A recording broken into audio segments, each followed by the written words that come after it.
Power क्या होती है? अलग अलग पॉलिटिकल थिंकर्स ने पावर को कैसे डिफाइन किया है, पावर की क्या अप्रोचेस हैं, उसकी क्या डायमेंशंस हैं, पावर एक स्टेट के लिए कैसे नेसेसरी है, पावर एंड अथॉरिटी में क्या रिलेशन है, पावर अथॉरिटी एंड लेजिटिमेसी से कैसे लिंक्ड है, Marxist and western approach of power में क्या बेसिक डिफरेंस है, माइकल फोकल्ट का क्या कंसेप्शन है पावर को लेके, हैना अरेंट का क्या कंसेप्शन है, और ये अथॉरिटी वगैरह कैसे डेवलप हुई, ये सब हम आज इस वीडियो में कवर करेंगे। तो हेलो दोस्तों, welcome back to my channel discover study with me Preeti Bora. तो जो नए यूजर्स हैं उनको मैं ये बता दूं कि ये पॉलिटिकल थ्योरी का कोर्स चल रहा है जिसमें हमने political theory, equality, liberty, justice, rights, democracy, ये सारे कॉन्सेप्ट्स कवर कर लिए हैं। तो आप मेरे चैनल को सब्सक्राइब करें एंड रेगुलर नोटिफिकेशन के लिए बेल आइकन जरूर दबाएं ताकि आपसे कोई भी कॉन्सेप्ट मिस ना हो एंड आप रेगुलर रह सकें।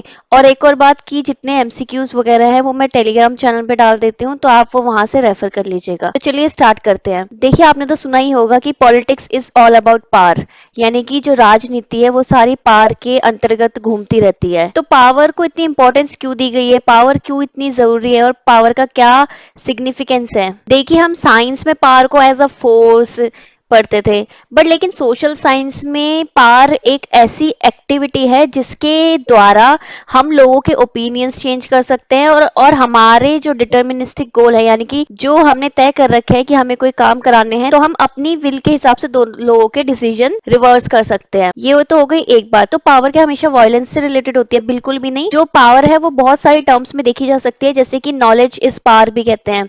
वो इसलिए कहते हैं क्योंकि सपोज जैसे मैं पॉलिटिकल थ्योरी पढ़ा रही हूँ और कोई ऐसा है जिसको पार का कॉन्सेप्ट नहीं पता, और तो मेरे पास रिलेटिवली उनसे पार हो गई ना, नॉलेज पार ज्यादा हो गई। तो अगर अब मैं जो उनको कॉन्सेप्ट बताऊंगी वो उनको समझ में आएंगे, फिर वो मुझसे डाउट पूछेंगे, तो मतलब एक अथॉरिटी पे आ गया। अब ये जो पार होती है और ये अथॉरिटी से बहुत ही ज्यादा रिलेटेड होती है। वो ऐसे कि जो भी स्टेट होती है उसको लेजिटिमेसी के लिए अथॉरिटी चाहिए होती है। बिना अथॉरिटी के और बिना लेजिटिमेसी के कोई भी सरकार टिक नहीं सकती।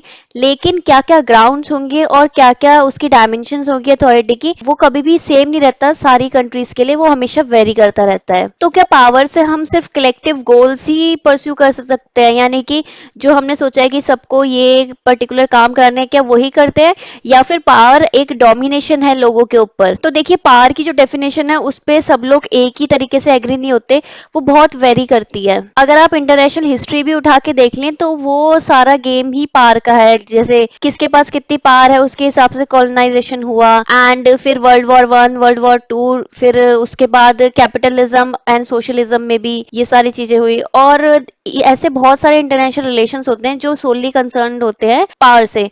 और ये तो बात हो गई इंटरनेशनल की। नेशनल इवन लोकल लेवल पे भी बहुत सारे जो मैटर्स होते हैं वो सिर्फ इश्यू ऑफ पावर होल्डिंग पे ही डिपेंड करते हैं कि कौन पावर होल्ड करेगा। तो दैट मीन्स कि हमारे जो स्टेट का लॉ एंड ऑर्डर और जो फंक्शनिंग है वो काफी हद तक डिपेंड करती है कि पावर किसके पास है एंड वो कौन से मीन्स से यूटिलाइज कर रहे हैं उनको। ब्रॉडर सेंस में तो ये ऐसा मीन्स है जिसके थ्रू हम दूसरों को इन्फ्लुएंस कर सकते हैं एंड कंट्रोल कर सकते हैं। अब किसी के पास ज्यादा पावर होती है, किसी के पास कम पावर होती है, लेकिन जो डिजायर है पावर की वो कभी खत्म नहीं होती। और ऐसा हॉब्स ने भी बोला था कि जो पावर की डिजायर है वो कभी खत्म नहीं होती, जब तक इंसान की डेथ हो जाए तब तक नहीं। और लास्वेल एंड कैप्लन ने भी बोला था कि जो पावर है वो पॉलिटिकल साइंस के स्फेयर में जो सेंट्रल पीस है, और कि कोई डिसीजन, कोई एक्शन को लेना, उसको डिसॉल्व करना और पावर शेप करना एंड एक्सरसाइज करना, ये सारा काम होता है पावर का। अब फ्रेडरिक वॉटकिन ने बोला था कि जो हम पॉलिटिकल साइंस पढ़ते हैं ये स्टडी ऑफ स्टेट या फिर इंस्टीट्यूशन नहीं है, बल्कि स्टडी ऑफ पावर है, क्योंकि पावर जो डिवीजन होगा उसी के हिसाब से पर्टिकुलर पॉलिटी बनेगी उस पर्टिकुलर कंट्री की। तो इसका मतलब जो पावर है वो सेंट्रल थीम है पॉलिटिकल ऑर्डर की एंड सोशल ऑर्डर की। अब मास्लो ने भी एक चीज बोली थी कि जो ह्यूमन है वो प्रेफर करता है कि वो अथॉरिटी वाली पोजीशन में रहे, और इस फिलॉसफी को जंगल फिलॉसफी कहते हैं कि अगर उनको जैसे जंगल में छोड़ दिया जाए तो उनको है ना कि जो आप कर सकते, जो आपका मन करे आप कर सकते हो, आपके पास वो पूरी पावर है। लेकिन जैसे ही वो सिविलाइज्ड नेचर में आता है तब भी वो ऐसी एक्ट करते हैं कि वो जंगल नेचर में है, बिकॉज सबको अपनी पावर इंपॉर्टेंट होती है। चलिए अब डिस्कस कर लेते हैं डिफरेंट अप्रोचेस टू पावर। तो फर्स्ट आता है मार्क्सिस्ट अप्रोच ऑफ पावर। तो मार्क्सिस्ट का मानना था कि ये जो पावर है, सोशल पावर है, ये बहुत ही इम्पॉर्टेंट इंग्रेडिएंट है किसी भी रेवोल्यूशन में। तो जो स्टेट पावर है उसी के लिए ही सारा रेवोल्यूशन होता है, एंड जो रेवोल्यूशन होता है उसका बेसिक एम ही होता है कि जो पासिंग ऑफ स्टेट पावर, मतलब एक एक अथॉरिटी से दूसरी अथॉरिटी में पावर को कैसे ट्रांसफर किया जाए, वो उसका मेन एम्फेसिस होता है। तो इस पर लेनिन ने बोला था कि जो सोशल पावर है वो स्टेट से पहले से है, यानी कि पहले जब स्टेट नहीं भी थी तब भी सोशल पावर एग्जिस्ट करती थी, और वो तब भी एग्जिस्ट करेगी सोशल पावर जब स्टेट नहीं रहेगी, और जब ये क्लासलेस सोसाइटी होगी, किसी में डिस्टिंक्शन नहीं होगी। तो लेनिन ने प्योत्र स्ट्रूव को क्रिटिसाइज किया था, जिन्होंने कहा था कि स्टेट हमेशा रहेगी चाहे आप अबॉलिशन ऑफ क्लास करा लो या नहीं करा लो। लेकिन जो मार्क्सिस्ट आइडियोलॉजी है उनका ये मानना है कि अगर एक क्लासलेस सोसाइटी बन जाती है तो एज सच स्टेट नहीं रहती, बस एक सोशल पावर रहती है, एंड वो सोशल पावर पहले से ही एग्जिस्ट करती है जब स्टेट था भी नहीं। एंड जो पावर है ना वो पॉलिसिमेंटिक है, एंड उसका जो मैनर है वो बहुत ही इनडेफिनेट है। उस पे काफी बोला जाता है कि जो पावर है उसको हम बहुत सारी टर्म्स में देख सकते हैं, जैसे science, philosophy, social, decision making, economics के लिए इकोनॉमिक पावर, जूरिस्ट के लिए जुडिशियल पावर, पॉलिटिकल जो पार्टीज होती है उनके लिए पॉलिटिकल पावर। तो ये वेरी करता है सबका नोशन, जैसा उनका एस्पिरेशंस है और जैसे वो अपनी विल के अकॉर्डिंग पावर को यूटिलाइज करना चाहते हैं। अब बात करते हैं वेस्टर्न अप्रोच की। तो वेस्टर्न अप्रोच है वो, उसके जो मेन प्रोपोनेंट्स हैं वो हैं मिशेल हॉलबैक, फ्रैंकोइस बॉडीकॉन्ट, क्रोजियर एक्सेट्रा। तो इन सब का मानना है कि ये जो एरिया ऑफ मिस्ट्री है पार के आसपास, और ये जो पार है वो basically institutional will pay depend करती है। एंड वेस्टर्न वाले जो हैं वो फ्रीडम एंड लिबर्टी को काफी सपोर्ट करते हैं, तो उनके जो पार के नोशन है उसी सेंस में फर्दर डिफाइन किए गए हैं। इनके हिसाब से जो पार है उनका हर एक स्फेयर में इंटरफेरेंस है, लेकिन किसी को सोर्स एग्जैक्टली कोई डिफाइन नहीं कर सकता क्योंकि उसके मल्टीपल सोर्सेस हैं, एंड बहुत सारे जो सोर्सेस हैं वो एम्बिगुअस हैं। अब जैसे एरिस्टोटल ने दिया था बायोलॉजिकल कंसेप्ट ऑफ पावर, उन्होंने कहा था कि जो पावर है वो बाय नेचर सोसाइटी में एग्जिस्ट करती है, जिसके थ्रू जो लोग होते हैं वो अपना कैरेक्टर डिटरमाइन करते हैं, and state of society and process उसकी पता चलती है हमें कि कैसे ये नेचुरल पावर डिवाइड हो रखी है। देन जो बायोलॉजिज्म वाला कंसेप्ट था पावर का वो दिया था जॉर्ज पर्ड्यू ने, और उनके हिसाब से ये जो पावर एंड स्टेट है दे आर बॉर्न टुगेदर, यानी कि वो साथ में पैदा होते हैं। यानी कि जब स्टेट है तो इसलिए है क्योंकि उनके पास पावर है, एंड पावर है इसलिए वो स्टेट के तौर पे है, यानी कि दोनों के बीच में म्यूचुअल रिलेशनशिप है। देखिए, अगर मैं मार्क्सिस्ट अप्रोच एंड वेस्टर्न जो अप्रोच है उसको डिफरेंशिएट करूं, तो जो वेस्टर्न अप्रोच है वो बेस्ड होती है इंस्टीट्यूशनल विल पे, एंड जो मार्क्सिस्ट अप्रोच होती है वो डिपेंडेंट होती है क्लास की विल पे। और वेस्टर्न अप्रोच के अंदर जो डोमिनेंट विल होती है वही इंस्टीट्यूशनल विल होती है, एंड मार्क्सिज्म के अंदर जो क्लास की जो विल होती है on the basis of division of power पे डिपेंड करते हैं कि किस हिसाब से उनका डिवीजन हुआ है, एंड ये सपोर्ट करता है इक्वल डिवीजन को। देखिए, a dictionary of social science में पावर की जनरल डेफिनेशन दे रखी है कि ए वो एबिलिटी जिसमें सर्टेन रिजल्ट या फिर सर्टेन हमें आउटपुट मिले, यानी कि ऐसे कोई भी एक्ट जिसमें हमारा सर्टेन कुछ आउटपुट आए। और दूसरा, मैन का दूसरे मैन या फिर ग्रुप्स या फिर इंस्टीट्यूशन सोसाइटी पे इन्फ्लुएंस करना भी एक पार्ट है पावर का। तो इसका मतलब ये हुआ कि पावर ही एक ऐसा टूल है जिसके द्वारा हम सोशल एंड पॉलिटिकल विल को इम्प्लीमेंट करा सकते हैं। एंड जो हमने कॉन्सेप्ट पढ़े थे वेलफेयर स्टेट वगैरह ये सारी चीजें, और इक्वल डिस्ट्रीब्यूशन, राइट्स की इंजॉयमेंट, वो तभी होगा जब आपके पास पावर होगी। अगर स्टेट के पास पावर होगी तो वो सारे मेजर्स इम्प्लीमेंट करा लेंगे, एंड देन सिटीजन्स उनको लेजिटिमेसी देंगे, एंड उसी हिसाब से वो रूल्स फॉलो करेंगे, तो एक जस्ट सोसाइटी बनेगी। तो लास्टवेल के हिसाब से ये एक साइंस ऑफ पावर है, एंड जो पावर है उसकी बहुत सारी डायमेंशंस होती है बिकॉज ये मल्टी डायमेंशनल है। पावर को हमने दो डायमेंशन में डिवाइड किया हुआ है, इंटेंशनलिस्ट एंड स्ट्रक्चरलिस्ट।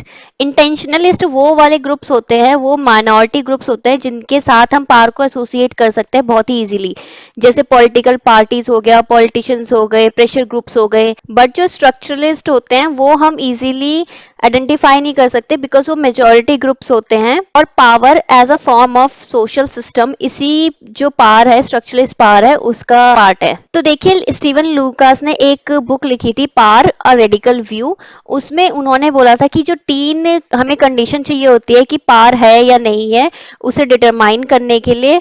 फर्स्ट होती है कि पावर एज एन एबिलिटी, यानी कि पावर ऐसी कला के रूप में जिसके द्वारा हम लोगों या ग्रुप के जो डिसीजंस हैं उसको इन्फ्लुएंस कर सके, और ना कि सिर्फ इन्फ्लुएंस कर सके बल्कि जो हमारी विल है उसके हिसाब से हम उनको चेंज कर सके। और ये पॉलिटिकल स्फेयर में भी एप्लीकेबल है, सोशल स्फेयर, इकोनॉमिक, हर एक स्फेयर में। ये तो हो गया डिसीजन मेकिंग वाला पार्ट। दूसरा, नॉन डिसीजन मेकिंग भी पावर का ही एक पार्ट है कि किसी को हम, अगर हमें ये लगता है कि उसके डिसीजन ना लेने से हमारी विल है, तो ये भी पावर का ही एक पार्ट हो गया। और तीसरा कि हम जब इन्फ्लुएंस करते हैं किसी भी डिसीजन को ऑन अ लार्ज स्केल, जैसे कि स्कूल्स में, रिलीजियस जो गैदरिंग होती है, प्रेस, मीडिया, चर्चेस, टेम्पल्स, मतलब जितने भी रिलीजियस वो हो गए, एंड मीडियम्स जितना हमारे सोशल प्लेटफॉर्म है, तो ये जब बड़े स्केल में होते हैं, तो ये तीनों अगर कंसेप्ट हैं पावर के, तो ये तीनों हमारे पास जरिए हैं पावर के। तो पावर एक तरीके से ऑब्जेक्टिव भी है एंड क्वालिफाइड भी है। और पावर का मेन रोल है कि कैपेसिटी टू मेक डिसीजन। अब बात करते हैं माइकल फोकल्ट के बारे में। उनका कहना है कि पावर हमेशा नेगेटिव नहीं होती। उनकी एक बुक थी कंसेप्शन ऑफ पावर, और वो ये व्यू देते हैं कि जो पावर है वो जरूरी ये नहीं है कि सिर्फ जो पॉलिटिकल इंस्टीट्यूशन और ये जो एक्टिविटीज है पॉलिटिकल वो ही यूटिलाइज कर रहे हो, बट पावर एक नॉलेज की पावर भी है। जो नॉलेज वाला जो डायमेंशन है पावर का, वो नॉन वायलेंट है, एंड उसके द्वारा हम फर्दर प्रोग्रेस कर सकते हैं without damaging and influencing others decision.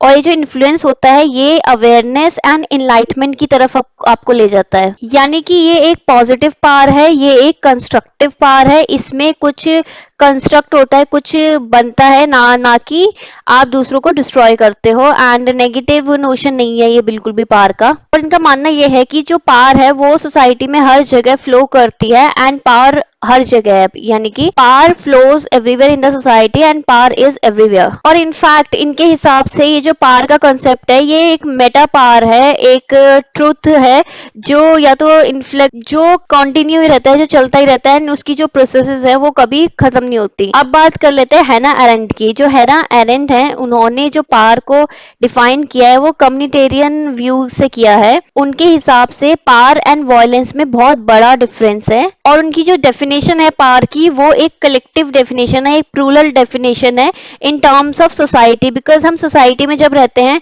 तो कुछ एक्सचेंजेस होते हैं, एंड हम हमेशा जो कलेक्टिव एक्शंस लेते हैं रादर देन इंडिविजुअल। और इनका मानना ये भी है कि जो पावर है वो इंडिविजुअल नहीं है, एंड उसमें क्या होता है कि जहां पे आपको परसुएशन और कंसेंट, जबरदस्ती आप कोएर्जन यूज करते हो, तो वो फॉर्म ऑफ पावर वायलेंस होती है। लेकिन जब हम कलेक्टिव टर्म्स में बात करते हैं तो हम पब्लिक स्फेयर में एक्ट करते हैं, एंड वहां पे जो पावर है वो प्रोग्रेसिव हो जाती है। और ये सब लिखा था उन्होंने अपनी बुक द ह्यूमन कंडीशन के अंदर। अब बात करते हैं अथॉरिटी क्या है। देखिए, अथॉरिटी और पावर को आप कंफ्यूज मत कीजिए, दोनों बहुत अलग अलग चीजें हैं। अथॉरिटी बेसिकली एक ऐसा राइट है, जो पावर है उसको हम डे टू डे लाइफ में भी यूज कर सकते हैं, बट अथॉरिटी एक स्पेसिफिक राइट होता है, लीगैलिटी के अंदर होता है, एंड कमांड करता है कंप्लायंस एंड ओबीडियंस। देखिए, एग्जांपल से समझते हैं। अब देखिए, लेजिस्लेचर ने लॉ बना दिया, तो लेजिस्लेचर के पास अथॉरिटी है लॉ बनाने की, एंड फिर वो पूरा कोर्ट ने भी उसको जस्टिफाई कर दिया कि हाँ, जो कॉन्स्टिट्यूशनैलिटी है उस पर क्लैश नहीं कर रहा एंड वैलिड लॉ है। तो जब वो फ्रेम होके आया, तो हम एज अ सिटीजन हमारा क्या ड्यूटी बनती है, हमारी ये ड्यूटी बनती है कि हम उसे फॉलो करें। लेकिन अगर हम नहीं फॉलो करेंगे तो क्या होगा, तो उसके कॉन्सिक्वेंसेस होंगे, जो कि जुडिशियल कॉन्सिक्वेंसेस होंगे। तो ये कॉन्सिक्वेंसेस ना हो इसलिए हम फॉलो करते हैं। तो वो कौन सी चीज है जो हमें फॉलो करवाती है, वो है कि उनकी अथॉरिटी है। इसलिए अगर सिर्फ पावर होती, जैसे किसी ने मुझे बोला कि चलो ये करो, तो पावर नेगेटिव पॉजिटिव दोनों हो सकती है, बट अथॉरिटी एक लॉ के अंदर होती है, एक जस्ट सिस्टम के अंदर होती है, इसलिए आपको फॉलो करना करना पड़ता है, अदरवाइज आपको एक कॉन्सिक्वेंसेस होते हैं। तो जो पावर है ना वो एक एबिलिटी है कि आप ये इन्फ्लुएंस कर सकते हो किसी के डिसीजन, लेकिन जो अथॉरिटी है वो एक राइट है कि आपको ये पर्टिकुलर राइट मिला हुआ है। तो मैक्स वेबर के हिसाब से ये दोनों जो टर्म है ना वो बहुत ही म्यूचुअली एक्सक्लूसिव है, क्योंकि जो पावर है उसका मेन कंसर्न होता है कि गोल अकम्प्लिश करने में, यानी कि गोल्स जो आपके फर्द हैं उनको आप पूरा करने में और अपनी एबिलिटी यूज करके। लेकिन दूसरी तरफ अगर हम अथॉरिटी को देखें तो वो एक्ट करते हैं एज अ मीन्स, यानी कि अगर हम देखें कि स्टेट का कुछ एंड गोल है तो उसके लिए कुछ मीन्स चाहिए, कि अगर स्टेट का एंड गोल है कि पीसफुल सोसाइटी चाहिए, तो उसमें अगर लॉ एंड ऑर्डर बनाने के लिए कुछ तो मीन्स होने चाहिए। तो जो मीन्स होते हैं जिससे आपकी कमांड सुनी जाए और कंप्लायंस मिले, तो वो होती है अथॉरिटी। तो देखिए मैक्स वेबर ने 3 इसकी डायमेंशन निकाली थी अथॉरिटी की। First traditional authority, then charismatic, then legal rational. तो जो ट्रेडिशनल होती है वो बेस्ड होती है कस्टम और ट्रेडिशन पे, जो लंबे समय से हम रूल्स फॉलो करते आ रहे हैं उन पे। जो करिश्मेटिक होती है वो बेस्ड होती है कि करिश्मेटिक पर्सनालिटी के हिसाब से जो उन्होंने कुछ पार बोल दी। जैसे अगर मैं एग्जांपल दूं तो जो नाजिज्म बढ़ा वो कैसे बढ़ा, क्योंकि हिटलर की जो करिश्मेटिक पर्सनालिटी थी उसके हिसाब से उन्होंने पूरा अथॉरिटी मिली उनको और उन्होंने पूरा एक सिस्टम ही अलग कर दिया। और तीसरा है कि लीगल रैशनल। लीगल रैशनल वो बॉडीज होती है, जुडिशियल लॉ, जिसके अंतर्गत हम सारी बातें मानते हैं लॉ की। तो देखिए अथॉरिटी बहुत ही ज्यादा इंपॉर्टेंट है, इससे प्रोग्रेसिव ग्रोथ होती है पर्टिकुलर ह्यूमन पर्सनालिटी की, ह्यूमन राइट्स मिलते हैं हमें, जो टॉलरेशन की पावर है वो बढ़ती है, जो सोशल कोहेजन है वो बढ़ता है, रिलेशंस बढ़ते हैं, मल्टी डायमेंशनल जो कल्चर है उसका काफी सिग्निफिकेंस होता है इसी टर्म्स में। तो दोस्तों ये थी आज की वीडियो पावर एंड अथॉरिटी के बारे में, एंड नेक्स्ट वीडियो में हम कवर करेंगे सिटीजनशिप। और मेरी इस वीडियो को लाइक करें, कमेंट करें, शेयर करें एंड चैनल को सब्सक्राइब करें ताकि आपको रेगुलर वीडियोस देखने को मिले। तो दोस्तों नेक्स्ट वीडियो में मिलते हैं, तब तक के लिए bye bye and have a nice day.